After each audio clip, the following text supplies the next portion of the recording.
Thank you.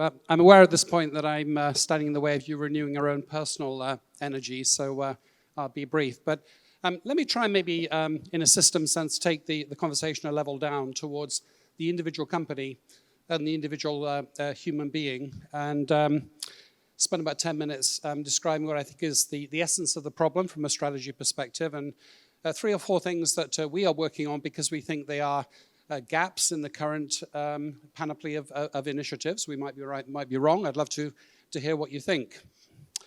So I think there are 2 uses of the S word in strategy. There is the word that originated on the east coast of America in the early 60s, which is sustainable competitive advantage, which says that essentially companies do well by creating an advantage which is sustainable and reinforcing that advantage. And then we have the word sustainability, which is a recent addition to that. And of course, ideally, these things should be integrated because a strategy can't outrun its context. A company can't outrun the geology or the biology of the context in which it's based. But I think we all know that these 2 things are not really completely integrated. And the trouble with pursuing A with a constraint of B, pursuing total shareholder returns with a constraint of sustainability, is that you might not have any real incentive to change deeply enough to create deep and lasting solutions. So what stands in the way of a completely integrated view of sustainability and sustainable competitive advantage in practice? I think it's 6 things in my mind. One of them is integrative thinking about the context, which is big, imponderable, ill-defined, and the enterprise strategy, a more controlled set of variables at the same time. I think that's not a current practice. How do we do that? I think the second one is that for many of my clients, the sustainability consists of doing and measuring the right things, and certainly doing and measuring are important. But actually, of course, we don't have all of the solutions. I think today's presentation showed that we don't have all of the solutions that we yet need, and therefore it's also a problem of innovation. So how do we drive not only execution, but innovation towards sustainable strategies? The third one is that sustainability from a strategy perspective is a truly wicked problem, because whenever we make progress, something else becomes the bottleneck, and I'll say more about that in a minute. So really it needs an iterative, dynamic solution, which one of the speakers already commented upon, because the problem is not constant. The fourth and fifth are related, which is it's pretty complicated to track 30 ESG metrics. It's very complicated to do that across 100 companies. And it's very we really need scalability to do that across an entire supply chain or an entire ecosystem. So we really need some better governance mechanism for collective action, because the strategy concerned is no longer, the unit of analysis in a sense is no longer the individual company, which has always been the tradition in strategy. It's now having a sustainable position within a sustainable ecosystem. And then lastly, the inconvenient factor of individual human behavior. In spite of all the policies and calculations we talked about today, if as individuals we don't reach for the thermostat and turn it down, then essentially nothing's going to happen. And we know that there's pretty good research that shows that consumers, individual human beings, don't relate very well to anything with the suffix giga in front of it, or anything which is too abstract. So we really need to bring this down to the level of individual consumer and employee behavior. So saying a little bit about the one more slide on the problem, and then I'll show you the 4 solutions that we are working on. So we do have a problem of potentially cascading scarcities, in the sense that if we solve one problem in sustainability, I think we've already seen that something else becomes the problem. So if we actually do encourage more than 25% of companies to commit to net zero targets, then we may create an insufficiency or a price escalation of carbon credits. If we do succeed in electrifying transportation, then a bunch of metals become scarce, and the calculations suggest that to supply those metals would create a fairly large new ESG problem, which is the spoilage created by mining, as well as geopolitical tensions in competition for those resources that may actually undermine the international cooperation that we need to move forward sustainability, and so on. So we really need iterative solutions to the problem because it's constantly changing. So the four things that that we're working on, we think may be relatively neglected. One of them is a different way of looking at strategy. So in business strategy, there's a thing called a business model, essentially the architecture of the assets and the capabilities by which you create the profit-making mechanism of the company. And business model innovation, I think, is now fairly well established in many, if not all, companies.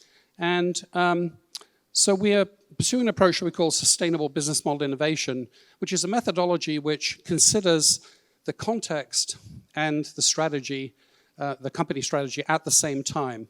And roughly how it works is that you create the business model, the so-called business model canvas, which is the suppliers, the materials, the value proposition, the cost model, and then you expand it in time and space, and you simulate what happens if you double or redouble the business, what becomes the social or ecological bottleneck.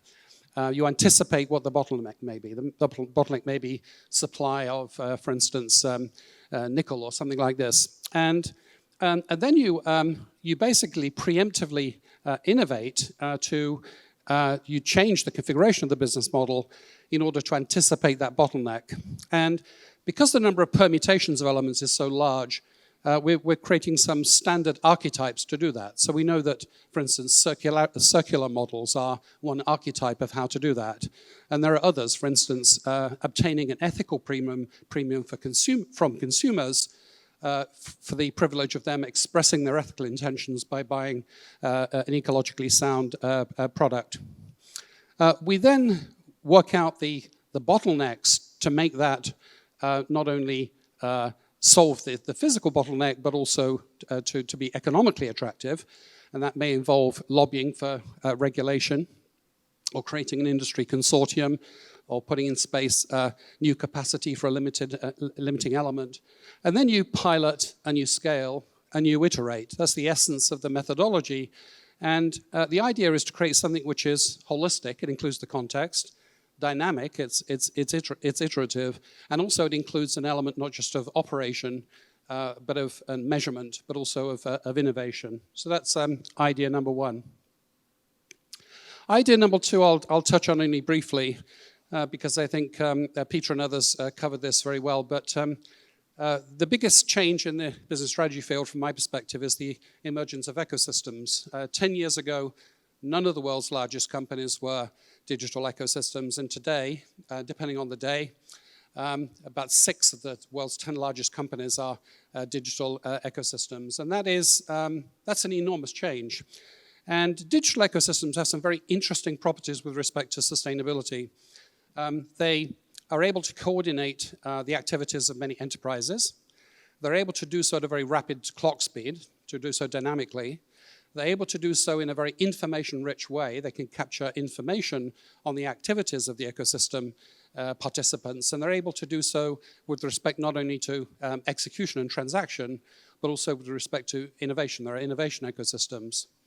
So there's no reason in principle why we couldn't use ecosystems as coordinating bodies to actually coordinate entire supply chains or collaborative ecosystems of companies with respect to their collective carbon footprint or the collective wastage footprint in a broader sense. And although this is not the mainstream today, I'd argue that we have enough examples, and Peter mentioned some of them, to show that this is in fact feasible. So this, I think, is another neglected element.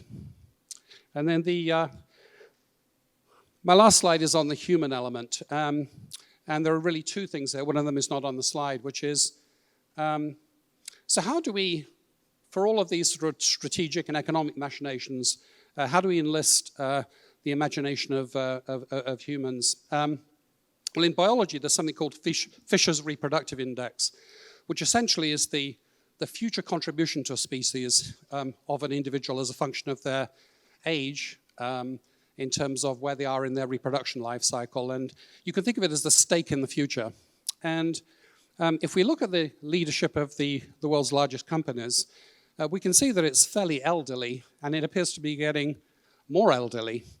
And I think if we think about the incentives of end-of-career CEOs to their commitment, their natural human commitment to the future, I think it's a good argument that actually intergenerational leadership, accelerating youth into leadership, people with more of a stake in the future, maybe less fixed in their ways, would be a good thing to do. And this seems to us to be a neglected agenda. So we're doing work on how many ways are there that you can do that, and is anybody doing that, and how does that work? The fourth and last idea I wanted to share is about imagination, which is to say that at some level, what we do is informed by our hopes and our fears and our aspirations, and that sounds subjective. That sounds like the sort of variable that wouldn't fit an economic model. But in a sense, it's the whole point. If we don't change, then nothing will change. And so we've just launched an initiative called the Climate Imaginarium, whereby we interview many people from all sorts of different walks of life, different nations, artists, climate specialists, anthropologists, historians, and we ask them 10 questions about the future, trying to get at their subjective hopes and fears. And the idea is not just to generate stories, which will be interesting in itself because this is discussion of climate at a human level, but we're going to treat this as data, create a data repository of the fears and misunderstandings and hopes of a generation, and then open that up to historians and anthropologists to see what we can see in the human beliefs that we need to shape to motivate ourselves to inflect that terrifying straight line that one of the speakers showed. So let me end there and back to the organizers.